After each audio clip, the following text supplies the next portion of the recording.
पहला, मैं 7-8 बिंदु आपको जल्द से गिनवा देता हूं। पहला, 2 अनुच्छेद हमारे पार्ट 3 में मानव अधिकार के विशेष रूप से बहुत महत्वपूर्ण हैं। पार्ट 3 जिसको मानव अधिकार का वर्ग कहते हैं, उस पर सभी बहुत महत्वपूर्ण प्रावधान हैं, लेकिन विशेष रूप से 25 और 26 बड़ा स्पष्ट रूप से कहता है कि हर व्यक्ति को पूरा अधिकार क्षेत्र स्वायत्त है कि वो निर्वाह करे, अभ्यास करे, प्रसारित करे, प्रचार करे अपने धर्म को, और अपने धर्म से संबंधित संस्थाओं को चलाए, मैनेज करे, उसमें बैठे, उसमें चुनावित हो, इत्यादि इत्यादि। कोई ये नहीं कह रहा है कि ये अधिकार जो सांविधानिक अधिकार हैं ये पूरे एब्सोल्यूट हैं, इनमें कोई सीमा नहीं है। सीमा भी लिखी गई है संविधान में, 3 सीमाएं लिखी गई हैं। पब्लिक ऑर्डर, सार्वजनिक व्यवस्था यानी बदले कोई, स्वास्थ्य हेल्थ, और नैतिकता मोरालिटी। ये 3 शब्द संविधान ने खुद ने डाल दिए प्रतिबंध के रूप से। और आप देखेंगे, जैसे मैं बताता हूं आपको उदाहरण के तौर पे, कि ये 3 दूरगामी रूप से भी कोई संबंध नहीं रखते वक्फ एक्ट से।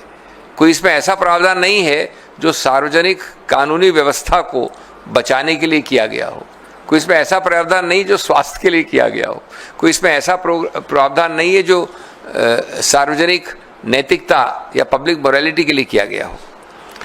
तो इस प्रावधान पे, जैसा मैंने कहा, 60 साल 70 साल पहले, 50 के दशक में और उसके बाद 60 के दशक में, मैं आपको कानून से बोर नहीं करूंगा, बड़े महत्वपूर्ण जाने माने 5 खंडपीठों के आदेश है उच्चतम न्यायालय के, विस्तार से व्यापक निर्णय हैं। रतिलाल गांधी है, तिलकायत गोविंदलाल जी महाराज के नाम से है, जिसने कहा है कि किसी रूप से अगर आप किसी ऐसे वर्ग की संस्थाओं को स्वायत्तता से हटाएंगे, उनके ऊपर नियंत्रण इतना करेंगे कि उनका स्वायत्व खत्म होता है, तो वह असंवैधानिक है।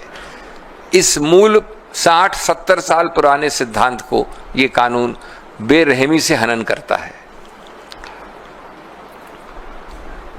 और इस उल्लंघन से वो जो मूल हिस्सा है, जो हृदय है और जो आत्मा है संविधान की, उसको भेदता है, छेदता है।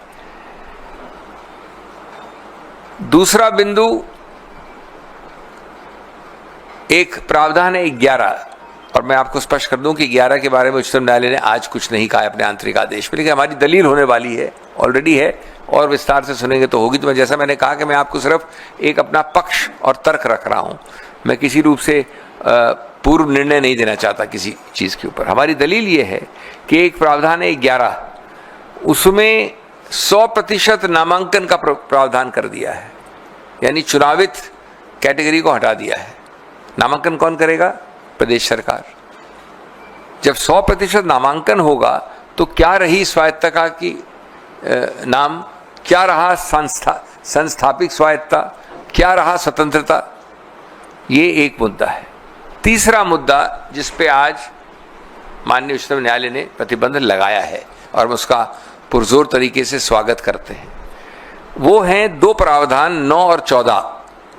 9 डील करता है केंद्र की काउंसिल से। उस काउंसिल में अभी तक याद रहे, अभी तक जो कानून चल रहा था 2013 का था, उससे पहले 1995 का था, जिसको 13 ने संशोधित किया। उसके भी पहले और 13 तक के अभी भी जो कानून चल रहा है, क्योंकि ये तो सिर्फ एक अमेंडमेंट है, संशोधन है, कानून अभी भी 95 वाला है, हमेशा पूर्णतया 100% मुसलमान ही वक्फ पे रह सकते थे। और इसमें कोई ऐसी आश्चर्य की बात नहीं है। हमने पार्लियामेंट में और बाहर भी कई आपको उदाहरण दिए। कर्नाटक का Hindu religious act, Jagannath temple का, माता वैष्णो देवी का, इधर अपने तिरुपति का, काशी विश्वनाथ का, सिख गुरुद्वारा एक्ट, कई हैं जिसमें ये बड़ा स्पष्ट है कि सिर्फ उसी समुदाय, उसी धार्मिक वर्ग के लोग ही उसका संचालन कर सकते हैं, और ये स्वाभाविक है, इसमें कोई नई बात नहीं है। तो ये 2 प्रावधान हैं 9 और 14। इसमें पहली बार प्रावधान ये है कि संभवतः थ्योरेटिकली, जहां तक काउंसिल का सवाल है, तो 12-22 में से नॉन मुस्लिम हो सकते हैं। मैं आपको संक्षिप्त में बता रहा हूँ कि है तो प्रावधान बड़ा लंबा चौड़ा और विकसित, लेकिन 22 टोटल हो सकते हैं, उसमें से 12 तक नॉन मुसलमान हो सकते हैं। केंद्रीय काउंसिल जो है वक्फ, जो दूसरा प्रावधान है 14 नंबर, वो बोर्ड्स के बारे में है। बोर्ड्स में 11 में से 7 नॉन मुसलमान हो सकते हैं। ये मुसलमानों की बात नहीं हो रही है, ये बात हो रही है कि अपनी संस्था को स्वायत्तता के साथ अपने समुदाय द्वारा, अपने धार्मिक वर्ग द्वारा चलाया जाए। और जो पिछले 70, ये पहला जो एक्ट है वक्फ का कानून, वो 1913 में आया था, फिर 23 में आया, फिर 95 में आया, फिर 13 में फिर संशोधित हुआ 2013 में, 1913 में, 100 वर्ष से ज़्यादा पहले। कभी ऐसा नहीं हुआ जो 9 और ये 14 वाले प्रावधान कहते हैं। और आप आज, कल भी हमने दलील की, पक्ष रखा उच्चतम न्यायालय के सामने, कुछ प्रश्न उत्तर भी हुआ, जो आज रिपोर्ट भी हुआ है कि क्या आप सिख गुरुद्वारा एक्ट में किसी और मुसलमान को डालेंगे, क्या वैष्णो देवी श्राइन में किसी मुसलमान को बिठाएंगे, इत्यादि इत्यादि। और बड़े अजीबोगरीब प्रावधान है। एक प्रावधान है कि अगर 100%, हम लोग 100% लोग हैं, अविश्वास मत करें इस आदमी के ऊपर जो हमारा अध्यक्ष है, बोर्ड का अध्यक्ष ये है, हम लोग सब 100% अविश्वास मत डाल दें इसके ऊपर, उसको हटा नहीं सकते जब तक कि सरकार नहीं हटाए उसे। इसमें क्या गणतंत्र रहा, लोकतंत्र रहा, स्वायत्त रहा, अपने आदमी को अपने आप चुनना या उस पर विश्वास होना कहाँ रहा। इसी प्रकार से सीओ, ये मजाकिया प्रावधान है, मजाकिया है, मुस्लिम वक्फ बोर्ड का सीओ भी नॉन मुसलमान हो सकता है। सीईओ को आप कई नामों से बुला सकते हैं, जो मैनेजर कह लीजिए, जो दिन प्रतिदिन काम चलाता है, गुरुद्वारा कमेटी के प्रबंधक होते हैं कई सीनियर वरिष्ठ, वो सिख ही नहीं हो। ये प्रावधान है सीईओ के बारे में। और ये बता दूं मैं आपको कि पहले सब प्रावधान इसमें विपरीत थे इसके। एक सबसे महत्वपूर्ण प्रावधान, तो अभी तक जितना मैंने बोला उसमें 2 मामलों में उच्चतम न्यायालय ने प्रतिबंध लगाया है। आज अभी तक जितना मैंने बोला उस पर बात कर रहा हूं, 9 पे और 14 पे। और कहा है कि 9 और 14 की जो आज की स्थिति है, अस्तित्व है, उसको आप अगली तारीख तक या आगे तक, जब तक की अनुमति नहीं आए कोर्ट की या बदलाव नहीं आए इस आंतरिक आदेश में, तब तक आप उनके अस्तित्व को नहीं बदल सकते। नियुक्तियां या रिक्त स्थान को भरना या अदला बदली करना नहीं कर सकते आप। तो इन 2 पे तो आज ही हो गया है। एक तीसरे मुद्दे पे आज और आंतरिक आदेश हुआ है, जो अत्यंत महत्वपूर्ण मुद्दा है और जिसको लोग समझ नहीं पाते हैं आसानी से। मैं आपको सरल रूप से बता दूं, वक्फ बाय यूजर का मतलब क्या है। वक्फ बाय यूजर जो एक फ्रेज है, लगभग 150 साल से हमारे कानून में चल रहा है। ये मामला प्रिवी काउंसिल तक गया। 2 निर्णय अभी हाल में हुए 10 वर्ष के अंदर, एक अयोध्या, उससे पहले एक सिद्दीकी। उसमें पुराने 100 वर्ष के सब निर्णय कोटेड हैं, जिनको रुचि है वो उसको खोल के पढ़ लें। और इन सब में ये कहा गया है कि वक्फ बाय यूजर सिंपली यही है कि आदमी अपने उद्देश्य द्वारा, अपने कार्य द्वारा, अपने कर कमलों द्वारा, अपने बोलने द्वारा, अपने दर्शाने द्वारा एक वक्फ बना सकता है। यह आवश्यक नहीं है कि वो लिखित रूप से उसको प्रमाणित करे, एक रजिस्टर्ड डीड बनाए, एक डॉक्यूमेंट उपजाए।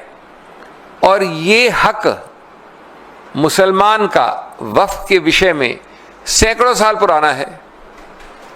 अब इस संदर्भ में इसमें एक प्रावधान था हमेशा 100 साल से, 1913, 1923, 1995, 2013 में 3R एक प्रोविजन, 3R, जिसमें वक्फ बाय यूजर को देखा गया था, संज्ञान लिया गया था, उसको माना गया था, उसके अस्तित्व को, जो कि 100 साल पुराना केस लॉ में है।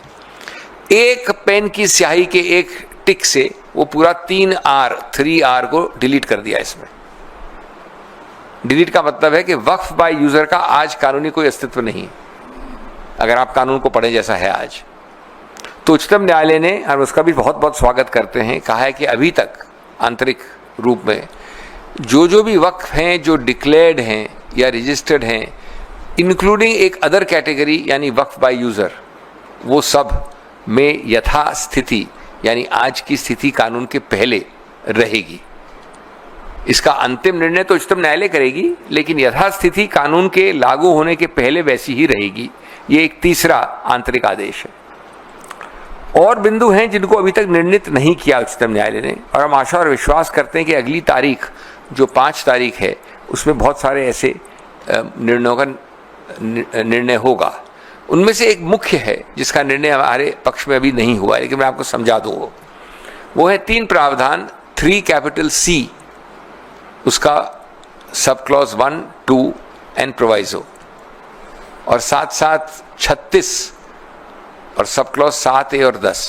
ये बड़ी अजीबोगरीब चीज़ कहता है जो हम अगली बार पक्ष रखेंगे उच्चतम न्यायालय के सामने। अभी हमने दलील की, उसमें कोई ऑर्डर नहीं हुआ है। ये बड़ा रोचक पक्ष है। क्या है? मैं किसी कारण से, द्वेष से, प्यार से, गुस्से में, कैसे भी इनके बारे में और इनके वक्त बारे में आरोप कर देता हूँ। एक बड़ी विस्तार से एक चिट्ठी लिख के कलेक्टर को भेज देता हूँ। कलेक्टर जो कि पूरी तरह से सरकार का नुमाइंदा है, किसी भी कारण से उसको एक डिस्प्यूट करार कर देता है। विवाद शब्द इस्तेमाल है, विवाद। उसको कोई कारण देने की जरूरत नहीं है कि ये कितनी हास्यास्पद है, विवाद, ये हो ही नहीं सकता इत्यादि। उसने उसको डिस्प्यूट करार किया।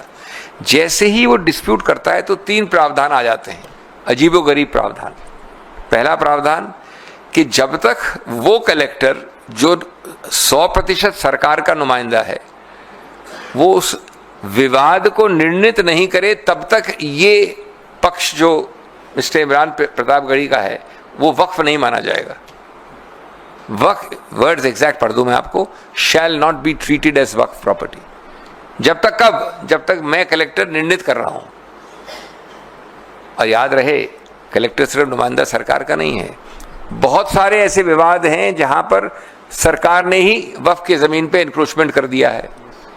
इनका कहना है कि आप मेरी जमीन पे बैठे हो, उसी को विवाद बना के तब तक ये कंप्लेनेंट हैं, तो भी इन्हीं के विवाद के आधार पे इन्हीं की वक्फ प्रॉपर्टी नहीं रहेगी जब तक विवाद नहीं निर्णित होगा। ये आपको विश्वास है तो आप उठा के पढ़ लीजिए। इसमें 3C कैपिटल 2 ब्रैकेट प्रोवाइजो। अब इसके 2 और परिणाम हैं। दूसरा परिणाम है कि अगर आप विवाद के अंदर हो तो अगर चाहे भी मिस्टर प्रतापगढ़ी तो भी जाकर इसको रजिस्टर नहीं करवा सकते, क्योंकि विवादित है। तो रजिस्ट्रेशन प्रतिबंधित है। जो ये एक्ट चाहता है कि रजिस्टर हो, लेकिन साथ साथ दूसरे आवाज में कहता है कि जब तक ये विवाद तब तक रजिस्टर नहीं कर सकते, कोई रजिस्टर करेगा नहीं। और तीसरा, जब तक आप रजिस्टर नहीं करेंगे तो आप किसी कोर्ट कचहरी नहीं जा सकते। यह है 36 ब्रैकेट 7A ब्रैकेट 10। 2 है प्रावधान। अब देखिए, ये चक्रव्यूह जो बनाया है, ये पूरा चक्रव्यूह है। इस चक्रव्यूह में बड़े से बड़ा योद्धा अभिमन्यु भी नहीं निकल सकता पहले तो। और उससे ऊपर मजाकिया है कि कलेक्टर को कोई समय सीमा नहीं जब तक विवाद निर्णित करे। तो इनके बच्चे और पोते भी उसको विवाद में तब तक वो वक्फ नहीं रहेगा।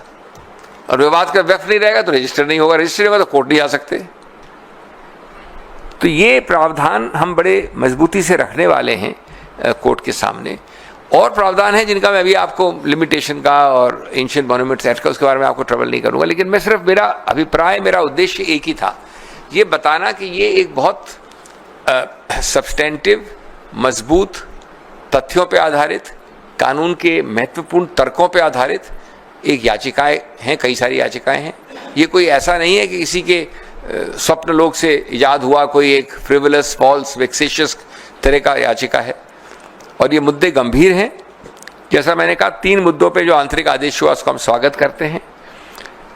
हम मानते हैं कि ये कानून ये विडंबना बनाता है कि जैसा मैंने अपनी संसद की भाषण में कहा था कि मिट्टी मेरी, मकान मेरा, इबादत मेरी, निशान मेरा। मिट्टी मेरी, मकान मेरा, इबादत मेरी, निशान मेरा, फिर भी कहते हैं सबूत दे कि हक है तेरा। तो ये जो विपरीत रूप से ये बदलता है पूरा सिस्टम, ये बहुत आपत्तिजनक है। दोस्तों, मैं ये सिर्फ कहना चाहूँगा कि we are not here to defend just one community. Don't treat it as a community specific issue. We are here to defend a constitutional principle. The constitutional principle is that the rights, like Article 26, cannot be sacrificed at the altar of majoritarian convenience. People forget that the constitutional rights are rights against the majority. If there were rights for the majority or not against the majority, there will be no need for constitutional rights. What is the need for it? Today it is the Waqf, friends. Tomorrow it could be your shrine, your institution, your faith, and even your voice. The act is not just legally flawed, it is morally vacuous. It is morally vacant.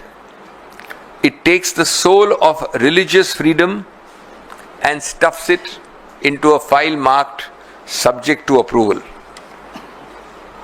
If this can be done in the name of administrative regulation, then no freedom is safe and no institution is sacred.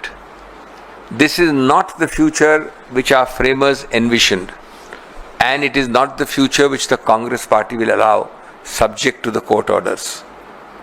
ये सिर्फ मामले को मुसलमान या अल्पसंख्यक की नज़र से देखना सही नहीं होगा. ये मामला निश्चित रूप से उनके संबंध का है, लेकिन ये संविधान की आत्मा का सवाल है सर्वोपरि रूप से. अगर आज एक समुदाय के धार्मिक संस्थानों पर कब्जा हो सकता है, तो कल हर अल्पसंख्यक संस्था खतरे में होगी. ये विधेयक संविधान की बराबरी की भावना को पर आक्रमण करता है और ये धार्मिक स्वतंत्रता को सरकारी मंजूरी से जोड़ने की कोशिश करता है. आपकी संवैधानिक स्वतंत्रता, आपकी धार्मिक स्वतंत्रता मेरी प्रशासनिक या सरकारी मजबूरी पर निर्भर है. अगर हम आज नहीं बोलेंगे तो कल बोलने का हक शायद हम सबसे भी छिन जाएगा. और ये लड़ाई केवल एक कानून की नहीं, एक सोच के विरुद्ध है. अधिकारों को रियायत और पहचान को शक समझती है. ये हमारा मूल इस पे विरोध है.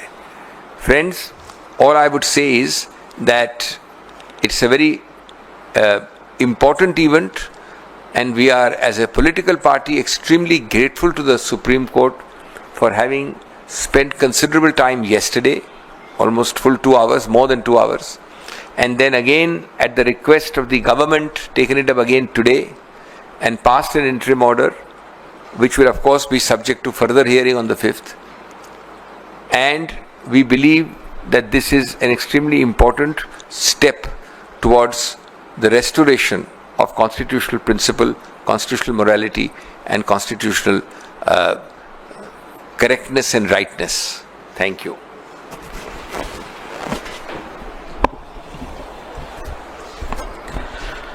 धन्यवाद आदरणीय अभिषेक मनु सिंघवी जी.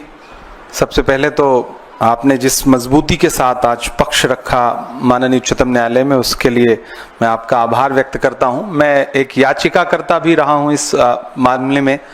तो आज माननीय उच्चतम न्यायालय का जो अंतरिम राहत का आदेश है, उस पर मैं माननीय उच्चतम न्यायालय का शुक्रिया भी अदा करता हूं और राहत की सांस भी लेता हूं कि वक्फ कानूनों में जो संविधान विरोधी संशोधन किए गए थे, उस पर आज माननीय उच्चतम न्यायालय ने कई सारे बिंदु हैं जिस पर रोक लगाई है अगले आदेश तक.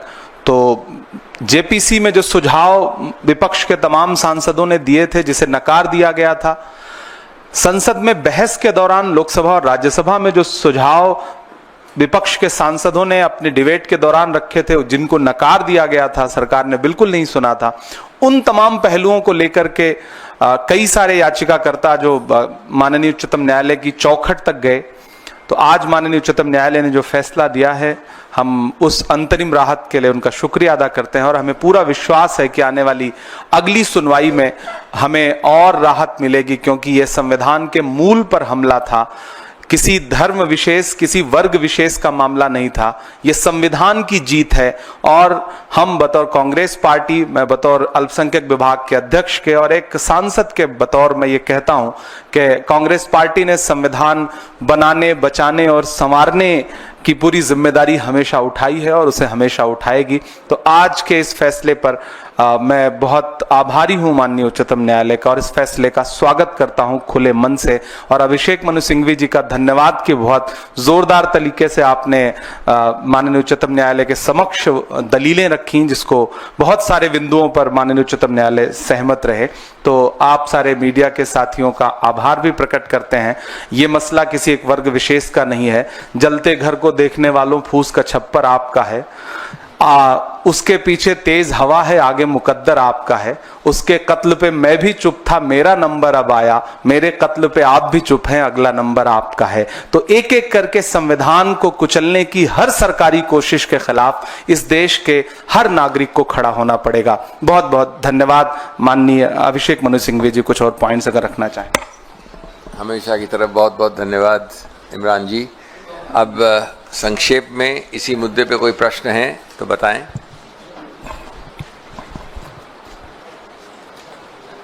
ठीक है, आज आप लोग बड़े शांत हैं, बहुत आश्चर्य की बात है। हाँ।